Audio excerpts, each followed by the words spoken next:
आपको बता दें, जांच एजेंसी पिछले 12 घंटे से उमर की इस लाल कार की तलाशी ले रही है। उमर की रेड इको स्पोर्ट्स कार कल फरीदाबाद के खंडावली गांव से बरामद की गई थी। गाड़ी के अंदर किसी तरीके का कोई एक्सप्लोजिव तो नहीं, इसी की जांच की जा रही है। फॉरेंसिक टीम कार को खंगालने में जुटी हुई है। कार जहां पर रिकवर की गई उसके आसपास का पूरा इलाका कॉर्डन ऑफ कर दिया गया है। हमारे सहयोगी अभय पराशर भी इस वक्त फरीदाबाद में मौजूद हैं। ये कार कहां से खरीदी गई, कितने में ये कार खरीदी गई और उमर इस कार का इस्तेमाल कैसे करना चाहता था, कैसे करने वाला था, इसे लेकर आपके सोर्सेस क्या इंफॉर्मेशन दे रहे हैं अभय? देखिए मीनाक्षी, जो इको स्पोर्ट्स कार बरामद हुई है, क्योंकि अभी वहां पर जांच एजेंसीज मौजूद है और गाड़ी के अंदर क्या I-20 की तरह कोई विस्फोटक सामान, अमोनियम नाइट्रेट या इस तरीके का कोई केमिकल तो नहीं है जिससे ब्लास्ट करने की पूरी प्लानिंग थी। क्योंकि मीनाक्षी, न केवल I-20 के अलावा लाल रंग की इको स्पोर्ट्स कार, इसके अलावा 2 और कार यानी कि टोटल 4 कारों की प्लानिंग की गई थी जिनको अलग अलग जगहों पर मूव करना था। नूह से काफी ज्यादा केमिकल खरीदा भी गया था इन पूरे डॉक्टर जो आतंकी मॉड्यूल है इनके द्वारा, और उसके बाद अलग अलग गाड़ियों में इनको फिट करके अलग अलग लोकेशंस पर भेजना था, जिसमें I-20 कार, क्योंकि उमर जब फरार चल रहा था, जब पुलिस ने उसे पकड़ने की कोशिश की तो एक ब्लास्ट लाल किले पर हो गया। जो इको स्पोर्ट्स गाड़ी है जहां पर मनीष भट्टाचार्य मौजूद है, उस गाड़ी की तलाशी अभियान लिया जाएगा। फरीदाबाद हरियाणा के ही कुछ और गांवों में 2 और गाड़ियों लगातार वो तस्वीरें भी हमारे दर्शकों तक पहुंचा रहे हैं। इसी बीच एक और बड़ी खबर, दिल्ली ब्लास्ट को लेकर एक बड़ा खुलासा हुआ है। 10 नवंबर को ब्लास्ट से पहले सीनियर अधिकारियों ने 12 नवंबर के लिए एक अलर्ट जारी किया था। आपको बता दें, इसमें शाम 5 बजे से रात 10:30 बजे तक का हाई अलर्ट था। किसी भी तरीके की संदिग्ध गतिविधि को देखते ही तुरंत एक्शन लेने का निर्देश दिया गया था। एजेंसीज के साथ साथ जितनी यूनिट्स है उनको हाई अलर्ट पर रखा गया था।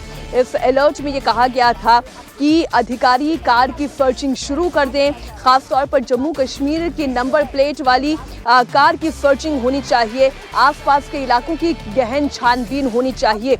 बड़ी खबर आपको बता दें, दिल्ली धमाका आतंकियों की एक बड़ी साजिश थी। धमाके को लेकर हर पल नए खुलासे हो रहे हैं।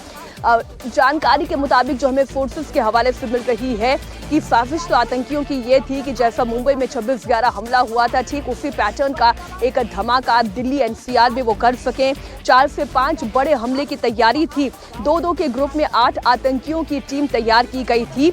हर ब्लास्ट के लिए सेकेंड हैंड कार का इस्तेमाल होना था। I-20 इको स्पोर्ट्स के अलावा 2 और कार इस्तेमाल होनी थी। आतंकियों के निशाने पर दिल्ली के अलावा काशी, प्रयागराज और अयोध्या जैसी धर्म नगरियां भी शामिल थी। डॉक्टर आदिल मुजम्मिल और डॉक्टर शाहीन की गिरफ्तारी के बाद ये मॉड्यूल पूरा बर्स्ट हो गया। इस पर डिटेल दे रहे हैं हमारे सहयोगी अभय। अभय, मॉड्यूल बर्स्ट हो गया, वरना साजिश क्या सीरियल ब्लास्ट की थी?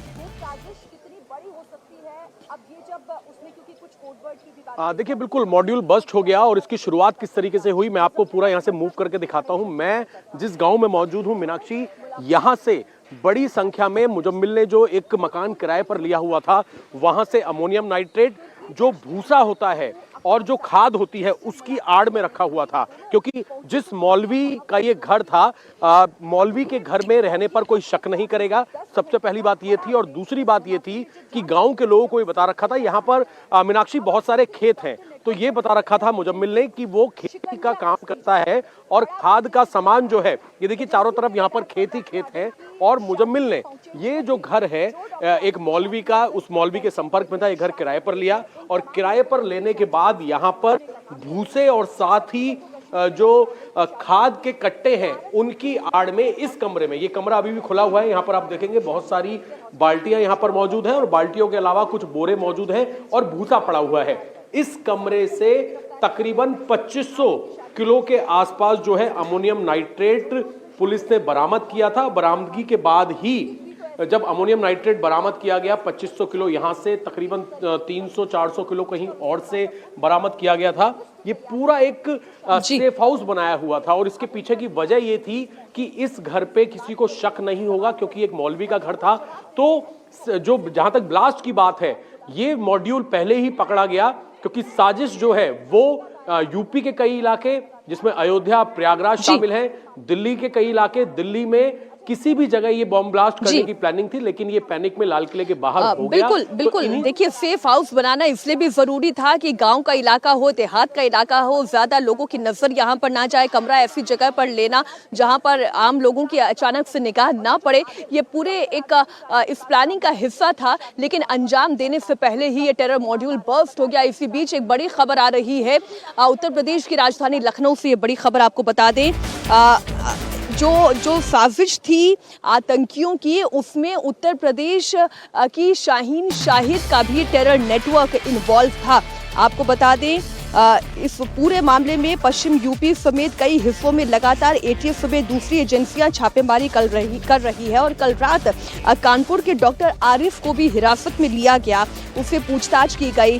डॉक्टर शाहीन के जानकार और परिचित होने की वजह से उन्हें डिटेन किया गया था और पूछताछ हुई थी। हालांकि डॉक्टर आरिफ की अभी तक इस पूरे मामले में कोई संलिप्तता जाहिर नहीं हुई है।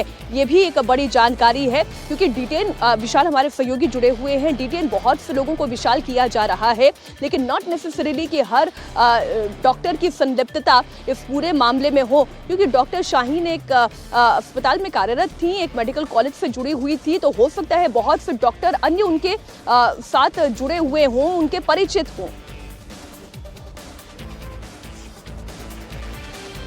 मीनाक्षी, इस बात से बिल्कुल इनकार नहीं किया सकता है कि डॉक्टर शाहीन का जो प्रोफेशन था, डॉक्टर परवेज का जो प्रोफेशन था, डॉक्टर मुजम्मिल का जो प्रोफेशन था, ऐसे में वाइट कॉलर प्रोफेशनल्स का उनके साथ जुड़ा होना या उनके साथ जानकार के तौर पर जुड़ा होना ये बहुत मुमकिन है। लेकिन स्पेशल सेल दिल्ली पुलिस की यूपी एटीएस, यूपी एसटीएफ उन लोगों की तलाश कर रही है जिनके जरिए ये पूरी प्लानिंग रची जा रही थी, क्योंकि हमारे पास जो जानकारी है उसके मुताबिक डॉक्टर शाहीन अपने परिवार के तो संपर्क में नहीं थी, लेकिन अगस्त के महीने में वो लखनऊ आई थी। लखनऊ में कहाँ रुकी थी, किन एसोसिएट से मिली थी, अयोध्या के बारे में बताया जा रहा है कि उसका स्लीपर सेल का जो मॉड्यूल है उसको एक्टिव किया गया था।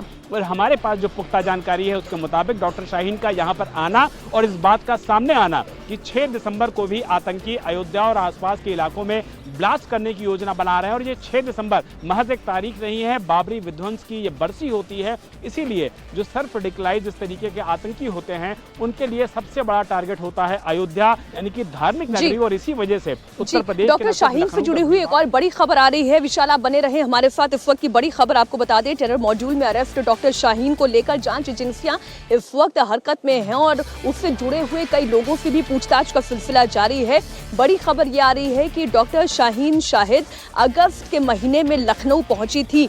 माना जा रहा है कि इस ट्रिप का पूरा एंगल स्लीपर सेल मॉड्यूल को कनेक्ट करने का था। फिलहाल ताबड़तोड़ दबिश चल रही है।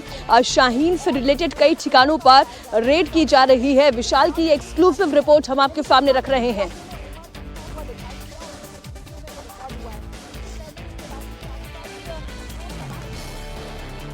दिल्ली ब्लास्ट को लेकर के जो इन्वेस्टिगेशन चल रहा है उसमें तमाम चौंकाने वाले खुलासे सामने आ रहे हैं और उसमें एक किरदार बहुत ही ज्यादा महत्वपूर्ण है, वो है डॉक्टर शाहीन। डॉक्टर शाहीन दरअसल डॉक्टर मुजम्मिल की गर्लफ्रेंड बताई जा रही है। साथ ही डॉक्टर शाहीन का जो पैतृक आवास है वो लखनऊ का यही लालबाग इलाका है, कंधारी बाजार का, जहां मैं मौजूद हूं इस समय। और आप देख सकते हैं कि किस तरीके से डॉक्टर शाहीन का जो घर है उस घर पे फिलहाल अंदर से ताला लगा लिया गया है। लोग जो हैं परिवार के वो निश्चित तौर पर मीडिया से फिलहाल अब बातचीत नहीं करना चाह रहे हैं, क्योंकि वो अपना पक्ष रख चुके हैं कि उनको पास किसी भी तरीके का डॉक्टर शाहीन का कोई कॉन्टैक्ट नहीं है। लेकिन इसी घर में डॉक्टर शाहीन लखनऊ में जब रहा करती थी तो अपने पिता और अपने भाई के साथ रहा करती थी। लेकिन डॉक्टर शाहीन को लेकर के जो बातें सामने आई हैं वो बहुत ज्यादा विस्फोटक हैं, क्योंकि उसकी गाड़ी से जिस तरीके से स्वचालित हथियार मिला है, साथ ही ये भी पता चला है कि LTTE से वो पूरी तरीके से प्रभावित थी और उसी की तर्ज पर उसके लेख पढ़ करके डॉक्टर शाहीन अपनी महिला ब्रिगेड को यहां पर तैयार करने चाह रही थी, जो जैश ए मोहम्मद के प्रमुख मसूद अजहर की बहन के साथ प्रेरित था। और ये भी बताया जा रहा है कि इसको लेकर के वो एक बड़े प्लॉट को खरीदने की फिराक में भी थी सहारनपुर और हापुड़ के इलाके में। और इन सारे इलाकों में